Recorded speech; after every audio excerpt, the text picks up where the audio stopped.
Welcome to another video. This is how to, or how not to, depending on how you look at it, draw Shalom Harlow.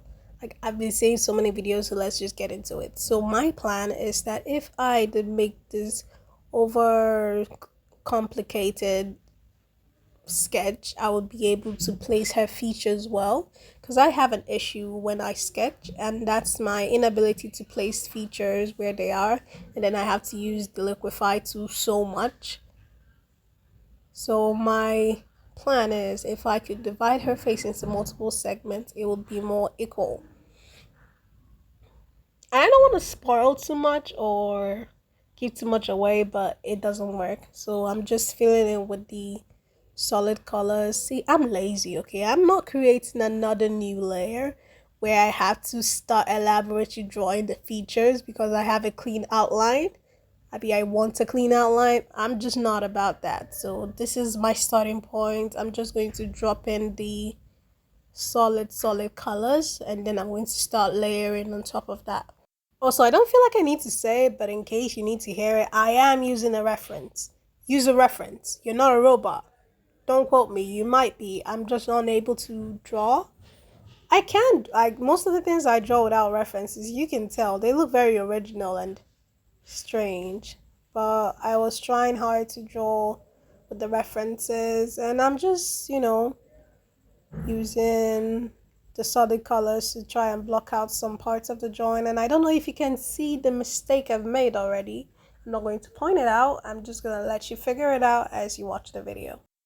Realizing the outline layer looks tacky, I tried to clean some of it off so it doesn't distract me from the main part of the drawing, which is to make a painting.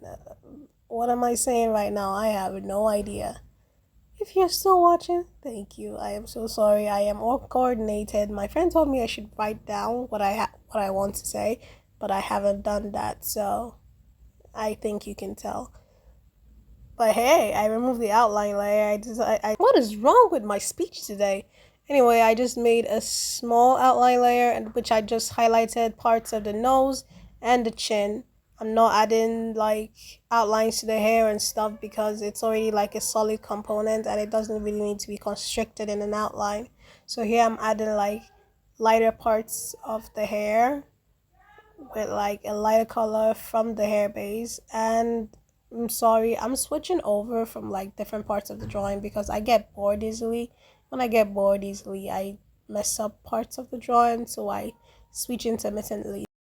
I'm telling you, I don't know how to do a lot of the shading pizzazz, like the really complicated parts of shading. But all I know is if you want a particular part of your drawing to pop, add highlights. If you add highlights and add shadows, it's going to look 3D. Now you look, even though there's all this like parts, like these lines in her hair, it still looks flat because I don't have that contrast, that difference between light and dark. From my really minuscule knowledge, when you add that, it's going to give her hair sort of volume and bring her more 3D-ish than before. Now, I thought my drawing had started coming to an end when I turned back and looked at it, and I was like, something ain't right here. Like, her face is off to a side, and I have an issue with turning my canvas, because if I turn my canvas, like, it's almost as if I'm starting a new drawing line. So I advise you, when you're drawing, constantly to switch, like flip your canvas to the left and to the right to see how it's all. Oh my god, yeah, you should switch your canvas, guys. But I fixed it. No cause for alarm. Oh my god. What? Okay, let this be a lesson to you kids. It could really ruin a drawing you're proud of. So flip your canvas, especially when you've not started adding the details. You've just added the basic colors. Flip your canvas. I beg of you. Flip your canvas. So this is just, I don't know what I was doing. I was trying to be all artsy fartsy, adding dimension to the hair because I said if they are really dark parts and really light parts, she's going to look 3D.